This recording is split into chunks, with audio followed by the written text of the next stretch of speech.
সেদিন সকালবেলা ওর মা আমাকে 1 কাপ চা আনতে বলল। আমি 1 কাপ চা নিয়ে গেলাম। সেই চা মুখে দিয়ে মুখ কুঁচকে চায়ের কাপটা ফেলে দিলেন মেঝেতে। সঙ্গে সঙ্গে ঝনাত করে ভেঙে খান খান হয়ে গেল কাপ। তারপর মা বলেন, এইটা চা করেছো না শরবত করেছো? আমি চুপ করে নিজ দিকে তাকিয়ে রইলাম। মা বলেন, এমন বেকুয়ের মতন দাঁড়াইয়া রইছো কেন? এমন একটা মাইয়া নিয়ে তো তোমার মা বিরাট ভাব দেখাইছিল। আমি কাপা কাপা গলায় বললাম, মা আমি আরেক কাপ চা করে আনি। শাশুড়ি মা আমায় ধমক দিয়ে বললেন, একটা কাপের দাম 80 টাকা, 80 টাকা নষ্ট হইল তোমার এই রকম মার্কা চা বানানির লাইগা।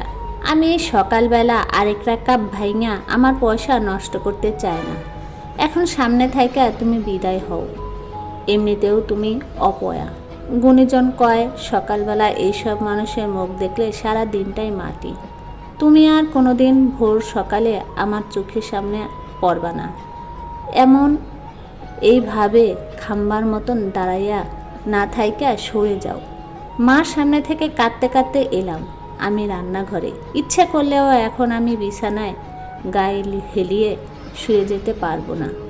ভাত রাখতে হবে আমায়। পরাগ বাজার করতে গেছে। ওখান থেকে এসে গোসল করে সকালবেলা খাবে, তারপর অফিসে যাবে। দেরি করা যাবে না। অবশ্য পরাগের সামনে কান্না ভাব করে থাকা যাবে না। ওর সামনে থাকতে হবে হাসি খুশি। পরাগ তার মাকে খুব ভালোবাসে। আমি চাই না তাদের মা ছেলে সুন্দর সম্পর্কের মধ্যে কোনো ফাটল ধরুক। তার চেয়ে আমি একটু কষ্ট করি, হতে পারে এই কষ্টের শেষে আমার জন্য অপেক্ষা করছে পরম সুখ। কিছু কিছু মানুষ অত্যাচার করতে গিয়েও করতে পারে না। আমার শাশুড়ি মা এদের দলের 2-4 দিন তিনি আমার সাথে খারাপ ব্যবহার করলেন। একদিন তো তিনি আমায় এমন ধমকাধমকি শুরু করলেন যে একটু পরে তার শরীর খারাপ করে ফেলল। তার আবার হাঁপানির টান আছে। সেই টান উঠে গেল। দমের পর দম ফেলছেন তিনি। আমি দৌড়ে গেলাম তার কাছে। তার প্রতি জন্ম নেওয়া সব রাগ অভিমান মুহূর্তে ভুলে গিয়ে তার শিরে বসলাম। তার হাতে পায়ে গলার কাছে তেল রসুন গরম করে ঘষে ঘষে লাগিয়ে দিলাম। ওষুধ এনে খাইয়ে দিলাম। খানিক পরে তিনি সুস্থ হয়ে উঠলেন। তারপর আমায় ডেকে বললেন, নিতু আমি যে তোমারে অনেক পছন্দ করি এটা তুমি জানো। আমি মার এই কথায় কোনো উত্তর দিলাম না, চুপ করে রইলাম। আমার চোখ কেমন ছলছল করছে। মা বললেন, তোমার সাথে যে খারাপ ব্যবহার করছি এই কদিন, এটা তোমার মার উপর রাগ থেকে। তোমার মায়ের অহংকার কোন জন্য আমার ছেলে কী যে কষ্টের দিন দিয়েছে গো মা। কতদিন আমার ছেলে ঠিক মতো খায়নি, গোসল করেনি, চুল ঠিক করেনি। তার জীবনটা হয়ে গিয়েছিল একেবারেই এলোমেলো।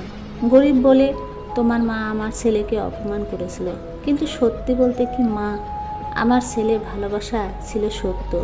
গুণীজন বলে, সত্য ভালোবাসার জয় একদিন না একদিন ঠিকই হয়। এই যে সেদিন তোমারে অপয়া বললাম, এটা আমি এমনই বলছি। ভাবছি এই কথা তুমি তোমার মার কাছে বলবা। এতে তোমার মা রাগ করবে, কষ্ট পাবে।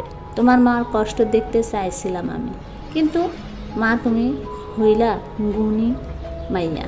তোমার কষ্টের কথা তুমি কারোর কাছে বলো না।